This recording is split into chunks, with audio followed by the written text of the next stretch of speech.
Some private entities, businesses and influencers alike take a personal interest in disconnecting their consumers from certain pieces of information and/or certain aspects of their products. Whether this is their supply line, like materials used, industrial practices and so on, or their marketing strategies, or even the negative ramifications of their products, these entities will take private interest in keeping the public disconnected from things which they do not wish to be known. In the early days of plastic, there was an increasing outcry from the public about the long-term ramifications of plastic, mainly its inability to biodegrade and the implications that fact had for the planet.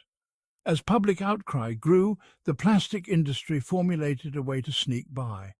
You might be familiar with the recycling symbol, which displays 3 arrows chasing each other in the shape of a triangle. You might also be familiar with the same symbol bearing a number within the center.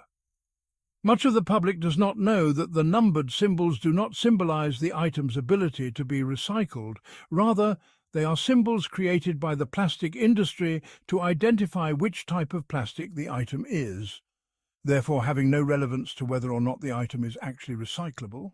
By stealing the image of the recycling symbol, the plastic industry created these almost identical symbols in order to make their product seem less damaging to the planet. These are smart people making calculated moves, and the use of such a symbol was not some innocent coincidence. While the numbers are used to identify which types of plastic something is, helping the recycling process, these symbols do not symbolize that such a product is recyclable, which is the entire point of the recycling symbol in the first place.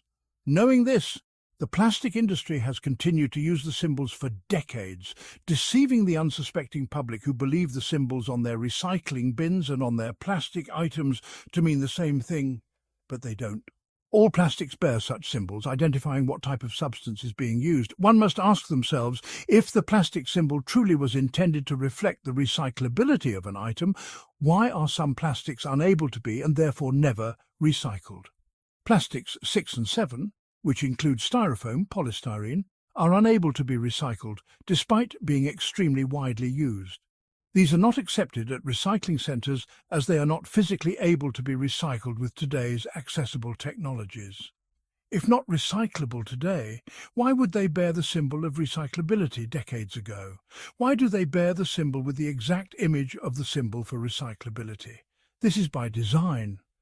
This is to make people not think twice when using foam containers and other plastic items. This is so people using polystyrene can relate to the symbols on the recycling bins and not hesitate to use the plastic product in front of them. It had the symbol on the recycling bin. I put the item in the recycling bin. I've done my part. There is no harm. I don't have to think twice about it. If the plastic symbols were a design of a sustainable industry, we'd be having a different conversation. But the symbols are products of the plastic industry, connecting the dots between the disconnection and the disconnector. In other damaging industries, marketing is frequently the quiet weapon of those invested in manufactured disconnection. This can take the form of branding, such as factory farm companies with names such as Laughing Cow and Fairlife, where their factory-farmed cows are certainly not laughing, and the use of the term Fairlife brings about questions of what exactly defines a fair life. Would a human born and processed in their facility be considered to be enjoying a fair life? Are the tuners in real life, who are destroyed for profits, as happy as the mascot of Starkist Tuna, which is a smiling tuna fish? Disconnection is also manufactured in advertising.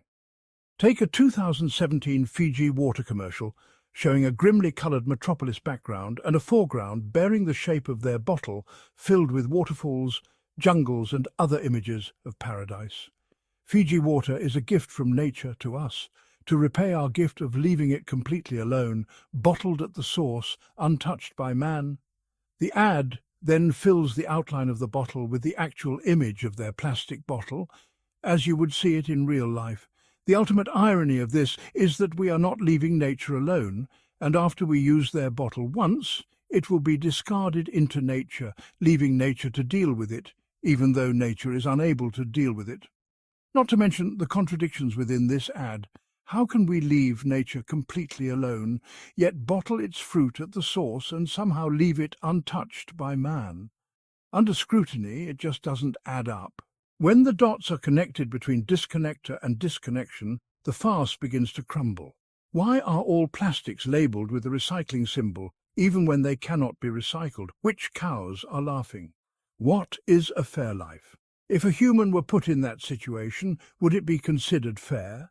How does nature go untouched if the waste suffocates nature and will outlast the humans who discarded it? These are simple examples of the countless attempts at manufactured disconnection seen upon this earth, which lead to damaging consequences as the dots are not connected.